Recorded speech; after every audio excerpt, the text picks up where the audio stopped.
जी से मिलने के बाद, उस मुलाकात के बाद प्रधानमंत्री ये सीधी तस्वीरें राष्ट्रपति भवन से।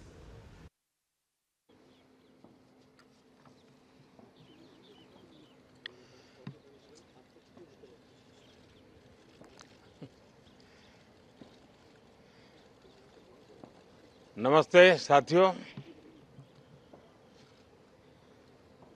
चुनाव में जैसे हम लोगों को भी दौड़ धूप रहती है, मीडिया के साथियों को भी बहुत परिश्रम करना पड़ता है, रात दिन दौड़ना पड़ता है, अलग अलग लोकेशन को कवर करना पड़ता है। तो आप लोगों ने भी बहुत कष्ट उठाया है। मैं आशा करता हूं कि मीडिया जगत के सभी साथियों का स्वास्थ्य अच्छा रहा होगा और पिछले एक आध सप्ताह का जो विराम मिला है उसके कारण भी अब आप फ्रेश होकर के फिर से मैदान में आए होंगे। तो 18वीं लोकसभा, और वैसे भी हमारे यहाँ व्यक्ति के जीवन में 18वीं इसका बड़ा महत्व होता है। एक नए कालखंड में प्रवेश करता है, टीनेज समाप्त करके। ये 18वीं लोकसभा एक प्रकार से नई ऊर्जा, युवा ऊर्जा और कुछ कर गुजरने के इरादे वाली ये लोकसभा है और आजादी का अमृत महोत्सव के बाद का ये पहला चुनाव है। और एक प्रकार से ये वो 25 वर्ष हैं जो हमारे अमृतकाल के 25 वर्ष हैं और जो 2047 देश जब आजादी की शताब्दी मनाता होगा, एक प्रकार से उन सपनों को साकार करने का एक बहुत महत्वपूर्ण पड़ाव ये 18वीं लोकसभा है। साथियों, एनडीए सरकार को तीसरी बार देश की सेवा करने का देशवासियों ने आदेश दिया है, अवसर दिया है। मैं देशवासियों का फिर से एक बार ये अवसर देने के लिए हृदय से आभार व्यक्त करता हूं और मैं देशवासियों को विश्वास देता हूं कि पिछले 2 टर्म में जिस गति से देश आगे बढ़ा है, समाज के हर क्षेत्र में परिवर्तन साफ साफ नजर आ रहा है। 25 करोड़ लोगों का गरीबी से बाहर आना, ये अपने आप में हर भारतीय के लिए बड़ा गर्व का विषय है।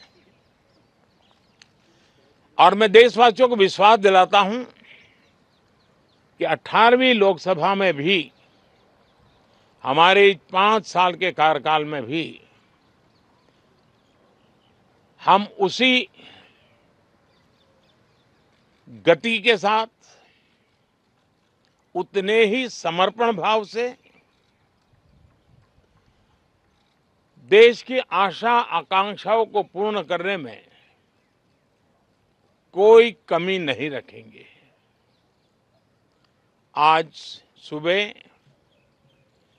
एनडीए की मीटिंग हुई थी। एनडीए के सभी साथियों ने मुझे फिर से एक बार इस दायित्व के लिए पसंद किया है और सभी एनडीए के साथियों ने राष्ट्रपति जी को इसकी जानकारी दी और राष्ट्रपति जी ने मुझे अभी बुलाया था और मुझे प्रधानमंत्री डेजिग्नेटेड के रूप में काम कर रहे एक नियुक्ति दी है और मुझे शपथ समारोह के लिए और मंत्रिपरिषद के सदस्यों के सूची के लिए उन्होंने सूचित किया है। मोटे तौर पर मैंने राष्ट्रपति जी को कहा है कि हमें 9 तारीख शाम को सुविधा रहेगी। अब बाकी डिटेल तो राष्ट्रपति भवन वर्कआउट करेगा और हम तब तक मंत्रिपरिषद की सूची राष्ट्रपति जी को सुपुर्द करेंगे। उसके बाद शपथ समारोह होगा। साथियों, सरकार एनडीए की एक प्रकार से एनडीए 1, एनडीए 2 और एनडीए 3 ये एक निरंतरता है और हमारे संकल्पों को लेकर के, सुशासन के प्रति हमारी प्रतिबद्धता को लेकर के और देश के सामान्य जन के सपनों को पूरा करने के प्रयास के रूप में इस निरंतरता को हम और अधिक ऊर्जा के साथ और अधिक व्यापक विजन के साथ आगे बढ़ाएंगे और समय सीमा में लक्ष्यों को प्राप्त करने का हमारा प्रयास रहेगा। 2014 में मैं बहुत नया था। मुझे अब एक लंबे समय तक इस कार्य का अनुभव मिला है, हमारी टीम को अनुभव मिला है और इसलिए हमारे लिए अब तुरंत ही काम को आगे बढ़ाना बहुत ही सरल रहने वाला है और इस अनुभव का लाभ भी देश की सेवा करने में मिलने वाला है। इन 10 साल के कार्यकाल के दरमियान भारत की वैश्विक जो छवि बनी है, दुनिया के लिए एक विश्व बंधु के रूप में भारत उभरा है, इसका मैक्सिमम एडवांटेज अब शुरू हो रहा है और मुझे पक्का विश्वास है ये 5 वर्ष वैश्विक परिवेश में भी भारत के लिए बहुत उपयोगी होने वाले हैं। दुनिया अनेक संकटों से गुजर रही है, अनेक तनावों से गुजर रही है, अनेक आपदाओं से गुजर रही है। ऐसी विकट परिस्थिति दुनिया ने बहुत लंबे अरसे के बाद देखी है। हर देश इन सारी समस्याओं के बीच अपने आप को बचाए रखना, बढ़ाते रहना, चुनौतियों का डगर डगर पे सामना कर रहा है।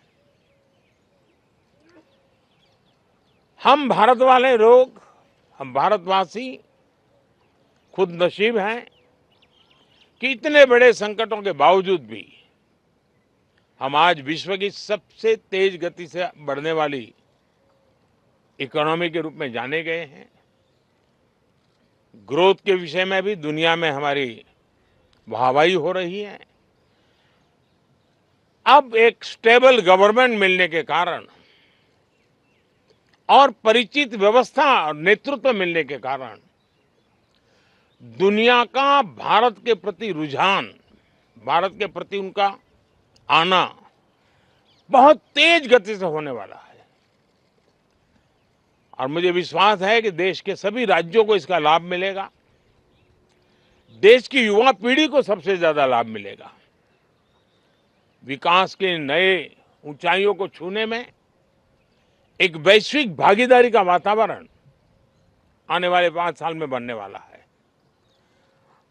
तो इसी संकल्पों और आदर्शों के साथ हम आगे बढ़ेंगे।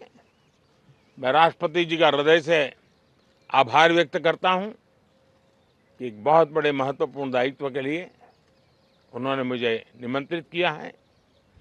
आप सबका भी दोस्तों बहुत बहुत धन्यवाद। Thank you. ಬೆಂಗಳೂರಿನಿಂದ ಮಂಗಳೂರುವರೆಗೆ, ಬೀದರ್ನಿಂದ ಚಾಮರಾಜನಗರದವರೆಗೆ. ನಿಮ್ಮ ಸುದ್ದಿ ನಿಮ್ಮದೇ ಭಾಷೆಯಲ್ಲಿ ಕರ್ನಾಟಕ ತಕ್.